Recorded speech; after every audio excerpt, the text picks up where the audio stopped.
don't you tell us how long you and Laura have been married? Not quite a year.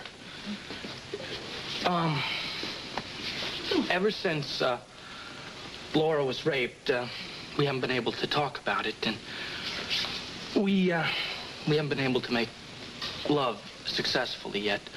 What happens is one of us goes to bed early while the other one stays up, and you've been through that too, watches TV, old movies, until the other one can come to sleep and pretends that she's sleeping. I guess Laura feels as though if I touch her, that it'll be ugly, dirty. Somehow, I guess, the way the rape was itself. Go on, Scotty. Well, you see, I have my own physical needs, too. Yes, of course. And I don't know how much longer I can take it. You see, I'm afraid. Afraid of what, Scotty? Go on, say it. My God, Laura, I'm afraid that I might be capable of raping you myself. Joanna, are you ready to say anything? Why not? Some of you have heard this story before.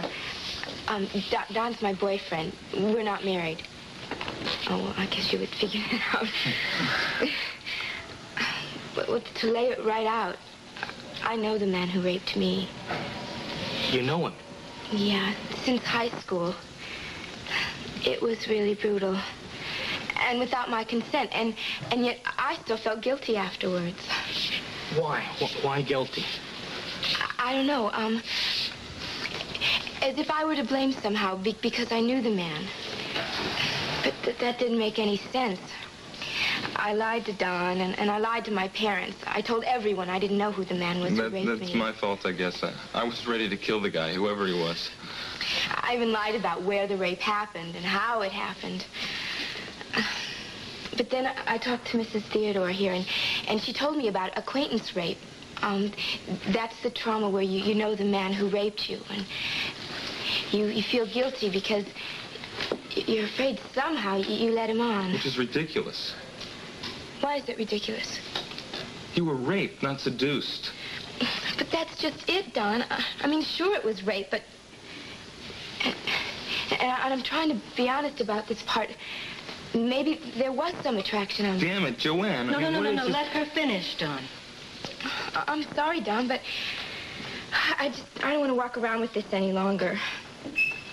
I'm beginning to see that some part of me had been attracted to this man ever since high school, which is why I can't name him. I mean, I've admitted to everyone that I lied, but I just can't tell anyone who the man is. Do you still have to see him? I mean, is he around? No, he doesn't live in Port Charles. You're lucky. Laura, would you like to be next? No. No, there's nothing to say. I'm sorry, but I made a big mistake in coming here because I just can't talk about something that private. Laura, wait a minute. Let me go. I will never forgive you for telling so many intimate things about us in front of all these people.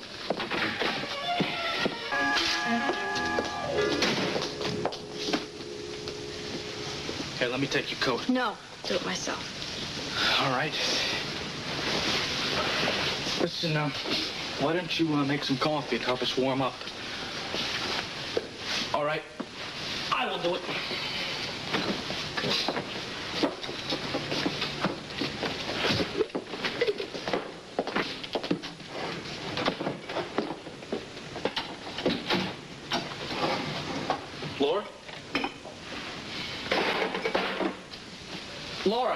Laura, come on, we have to talk. Laura, come on. Why the hell have you locked the door? Laura, come on, open the door. Laura, it is very important that we talk about... Laura, come on, if you don't open the door, I'm gonna break it down. Come on! All right. You go ahead and break it down. Just don't expect me to play Scarlet to your Rhett Butler. You raped me, and I won't wake up the next morning with a smile on my face. My God, Laura, I cannot believe that you said that. What? I cannot believe that you just said that to me. I didn't say it. You did, in front of that whole group of people. Now, we have to talk about that. No. Yes, we have to talk about it right now. It's very important that we talk about therapy. What happened there? I don't want to talk. We have to. Why? Oh, my God, don't you know? You just about tore my guts out with that remark about raping you. Oh, well, that's just too bad, Scotty. Maybe that gives you some idea of what I went through in that room. I mean, there you were parading around our private, intimate emotions. You hurt me, Scotty. You humiliated me, and you hurt me. You're hurt. Now, is that all that interests you? For one single minute, have you thought about anybody but yourself? Now, have you? Now, what about that girl, Joanna? Now, how do you think she felt? What about her hurt? That was a very difficult story for her to tell. On the outside, sure, she was cool, but inside, it was killing her. Now, how do you think your outburst made her feel? Do you think she's ever going to come back to therapy after that? I hope you're proud of yourself for that little scene that you staged. Well, will you stop thinking that you're so special and you're the only girl in the world that's ever been raped? And will you stop making the rest of the world feel so damn guilty for wanting to help you? And that includes me, Laura. Where are you going? Would you just come here? Hi, Amy. Hi, Laura. Scotty just called and he sounded so worried. He really wants to talk to you. You gonna let me in? Oh, yeah, but we have to be very quiet. We mustn't wake Leslie because she really needs some sleep. But you can go ahead and call Scotty as long as you're very quiet. I have to see my mother. Oh, wait, you don't understand. She really has to get some rest. No, Amy, you don't understand. You're a guest in this house, and you're not Leslie's daughter. I am, and if I want to see my mother, I will. Dad! Laura, what a nice surprise. Well, I hear you and Alan were big heroes at the hospital last night. I'll get it in. Oh, I just want to pick it up so that Leslie is asleep. Thank you. Hello? Rick, this is Steve. I hope I'm not waking you. No, not at all, Steve. Good. I don't want to alarm you, but I have an emergency. Not Monica. Yeah, Dana confided in me about Monica's condition, the possibility that she might not make it. She's got to make it, Steve. She has to. I'm glad that's your attitude, because I want you to come down here and talk to her. She's refusing to let me tell Alan what her true situation is. You think Alan has the right to know, don't you? I lean that way, yes. Monica's got me worried, Rick. I think she's preparing herself for death. At any rate, she wants to talk to you before anything happens. I'll be right there, Steve. Emergency at the hospital, excuse me. Mother, I'm really sorry, but I need to talk to you alone. I'll just get my coat and I'll take a little walk in the snow and give you people some privacy. Nice to see you again, Laura.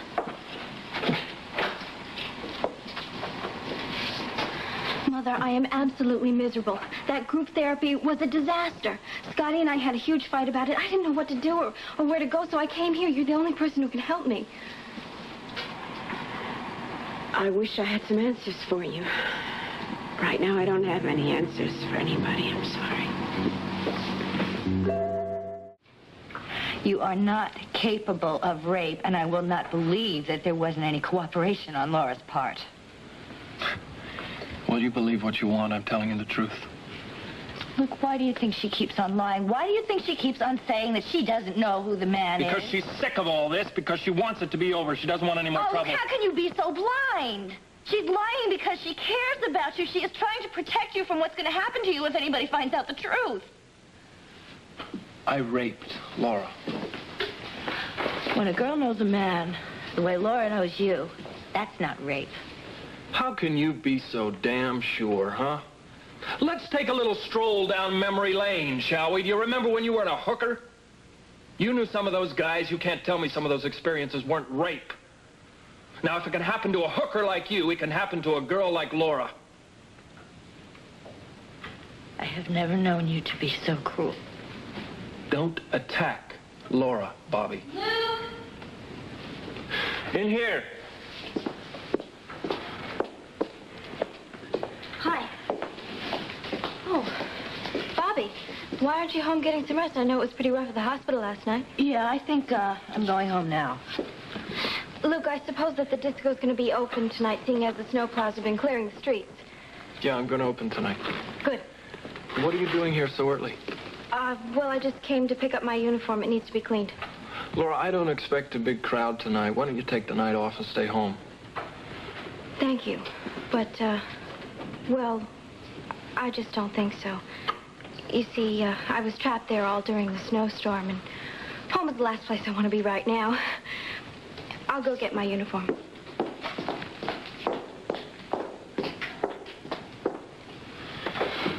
What are you looking at me like that for? Because you can't see what she's doing. She comes over here to get away from Scotty. You expect me to believe that that was rape?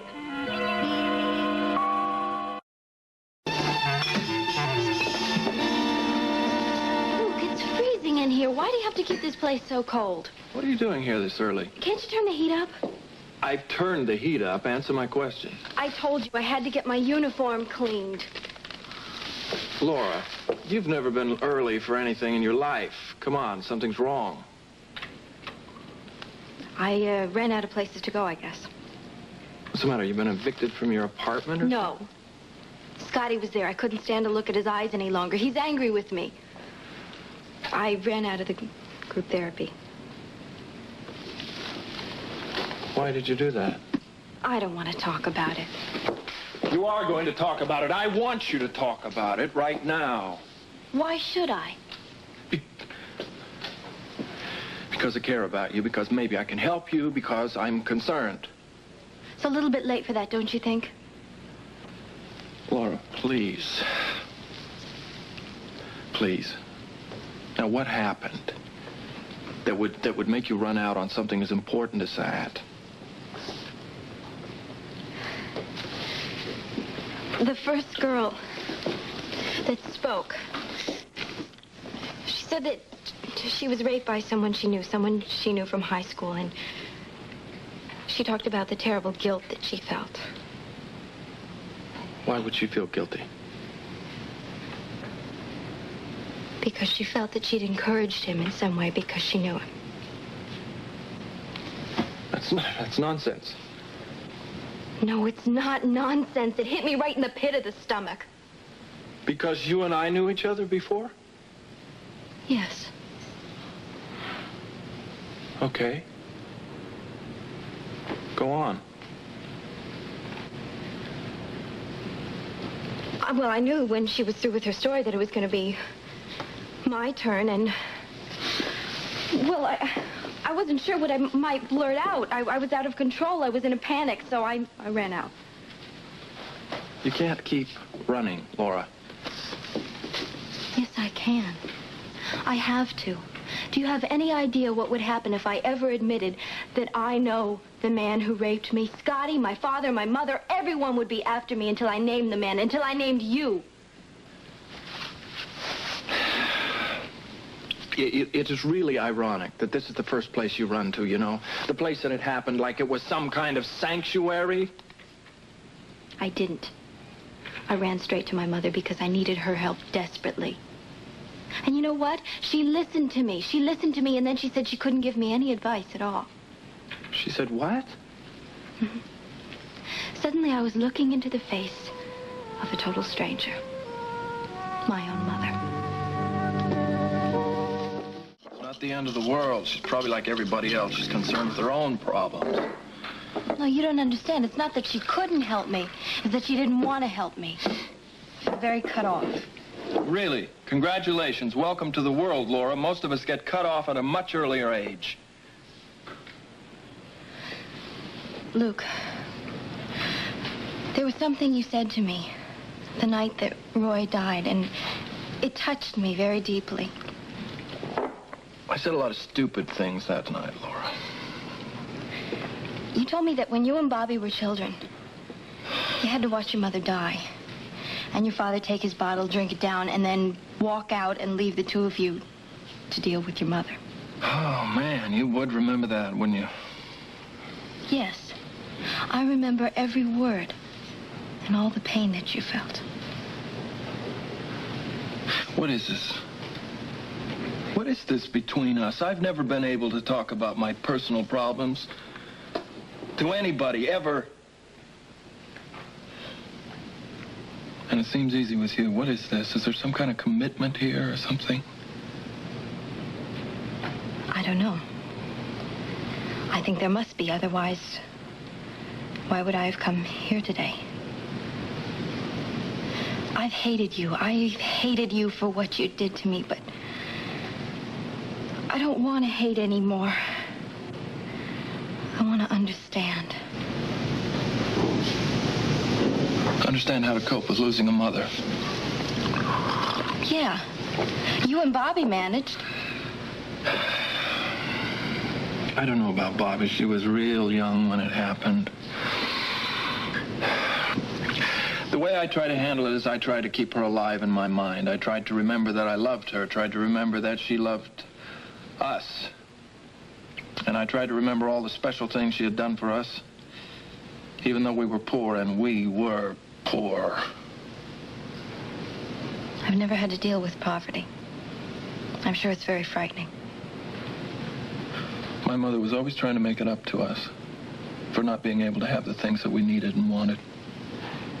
And I'm talking about simple things, Laura, like decent clothes, enough heat in the winter, food. Food. She used to read to us, tell us stories. And she tried very hard to teach us that the important things in life, the worthwhile things, we could have because they didn't cost anything. And did you believe her? Sure, I believed her. I was a kid. When I got older and I saw what was around me, I found out that it wasn't true. What we needed wasn't free. Not food, not clothes, not a decent place to live. And my mother was not free of the misery of living with a drunk. Man, was he happy to lay in the nearest gutter. Why didn't she leave him? She'd leave him? Go where? Do what? She was unskilled. She had children to support, huh? And the old man brought in some kind of money. How did she die, Luke?